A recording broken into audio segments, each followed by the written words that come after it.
Hi, Trevor here, reflecting on life through music. Welcome and thank you for stopping by. It is fantastic that you have joined me.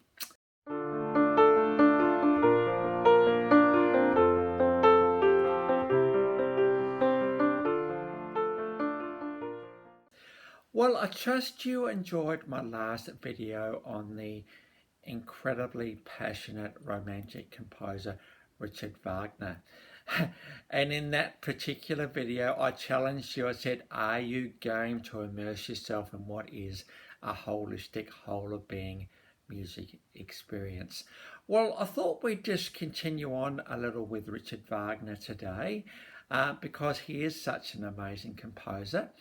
And I thought it'd be good to find out, to let you know a little bit more about who he was, because he was a bit of a controversial figure. And I've just got a few points here, and I'm just going to put some glasses on so I can read it. What happens when you get a bit older? Got to put the glasses on. So here we go. So he was one of the Romantic period's most controversial, exciting, and bizarre figures.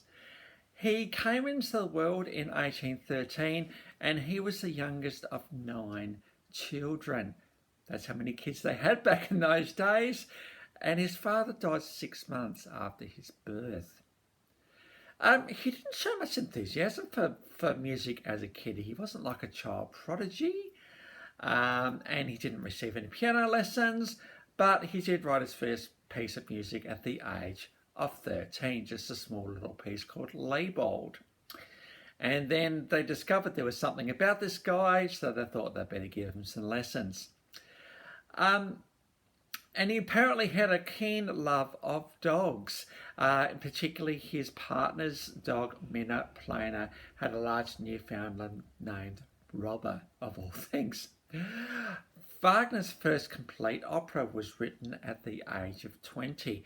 Now, as I said to you yesterday, Wagner wrote the libretto, in other words, the script and the music, a bit unusual for that era, and so he finished his first opera at the age of 20. And it was called The Fairies, and interestingly, this opera was never performed while he was alive.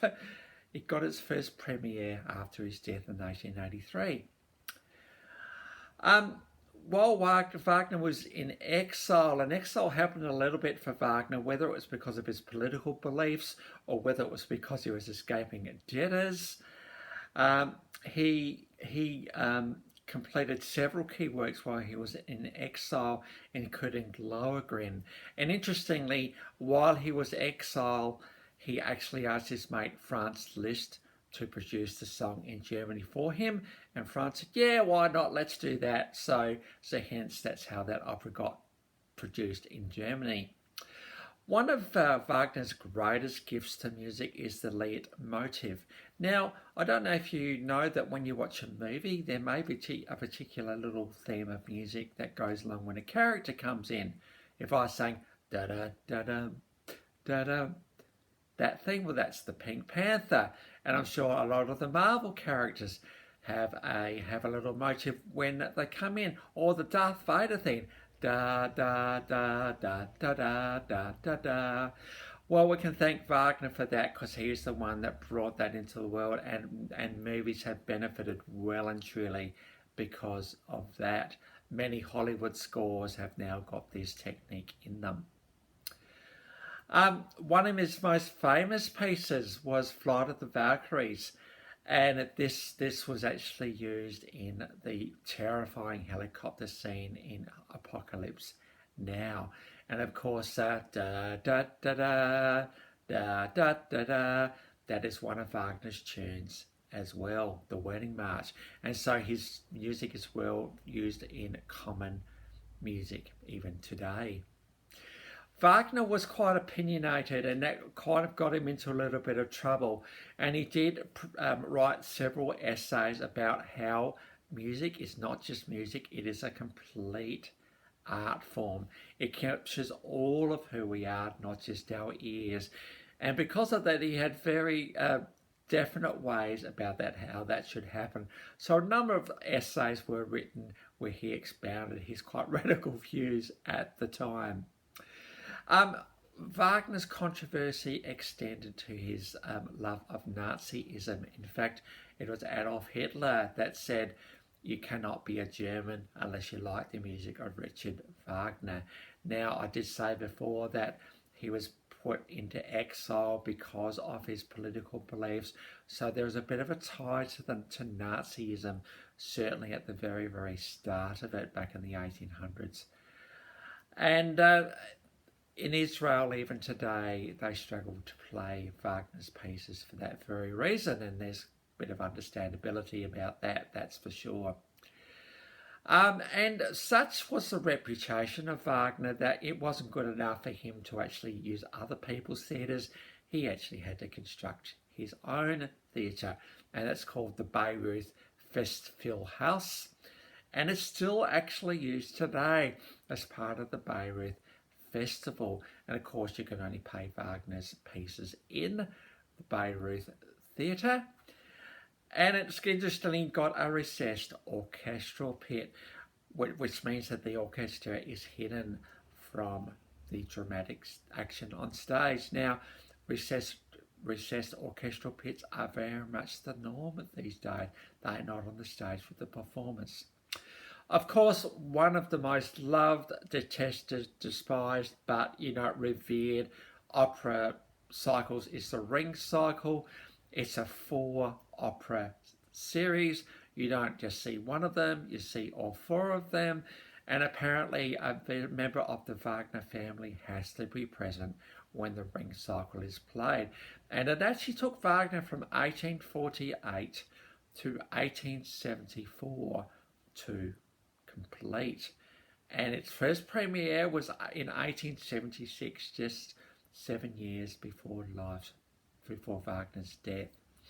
Now, Wagner's wife Cosima attempted to recall all of the autobiographies that Wagner had written about himself because there was such controversial stuff, particularly about his fellow composers. Some not very nice stuff instead of those things. And so Cosima tried to recoup all of the autobiographies that she could to kind of save face a little bit. Wagner was a bit of a rascal. He spent much of his professional life, in debt. In fact, that was one of the other reasons why he would escape from time to time.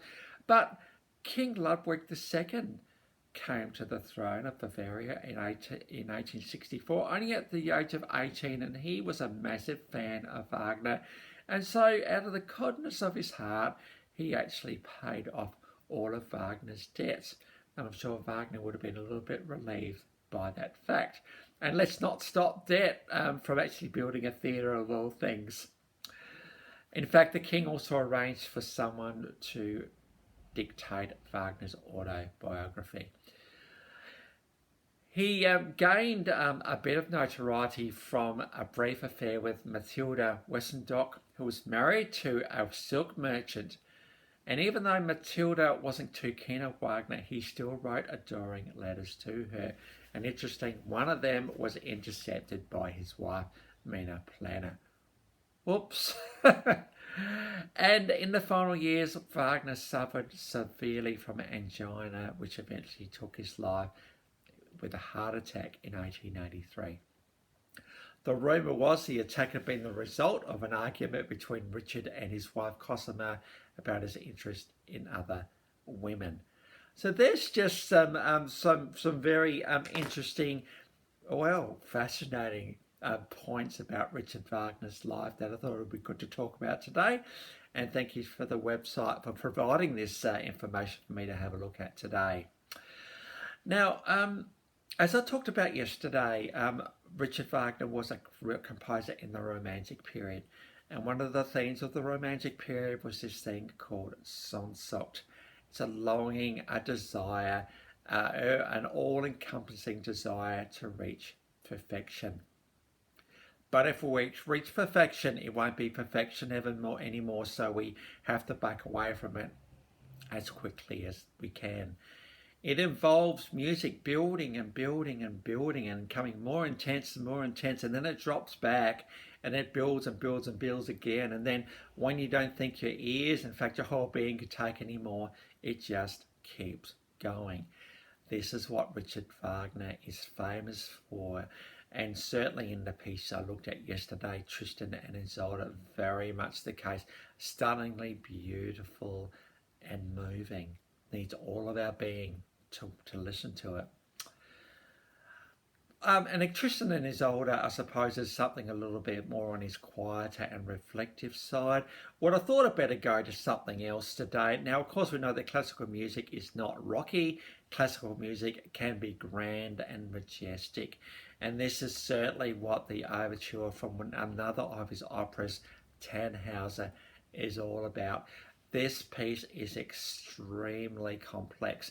This piece has got a massive orchestra. You notice when you watch the clip, the brass section is absolutely massive. We're talking about 6 trombones and everything else that goes along with it. This piece of music requires many, many musicians to pull it off. It is so complicated, it is so intricate, and therefore so compelling and almost exciting to listen to as you watch it. There are scenes of the orchestra here, and by the way, the link to this particular clip is in the description below. This one is 15 minutes long, so not quite as long as the 20 yesterday, but again, you need to get yourself a drink, sit down, do yourself a favour and watch this thing. It is amazing, it is exciting, it is all-encompassing. Again, it demonstrates Sehnsucht, absolutely amazing. This piece is driving towards something the whole time.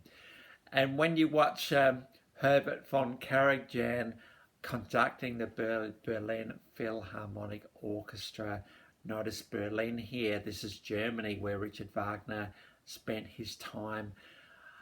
He's getting absolutely swept away with the music and urging his orchestra through his stunning movements of his conducting to keep going and to get going.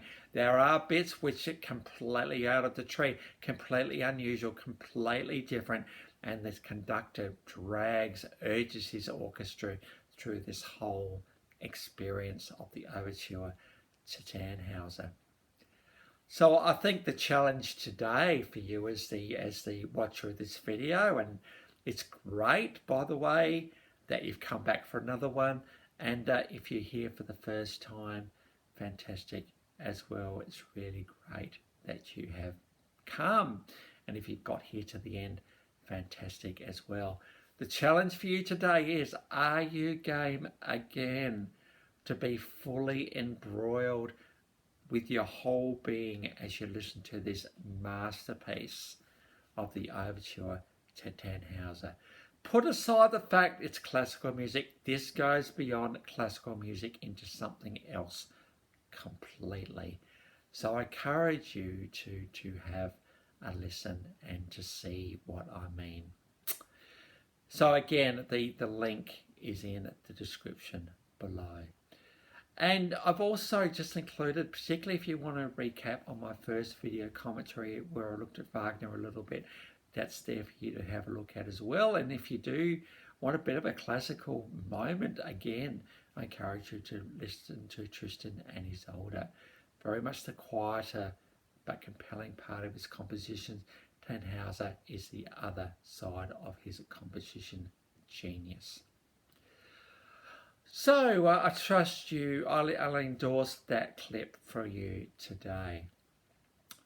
Well, that's it for today. Next time, we're going to go on to some guys from the 60s, the Byrds. So until then, I'll catch you around.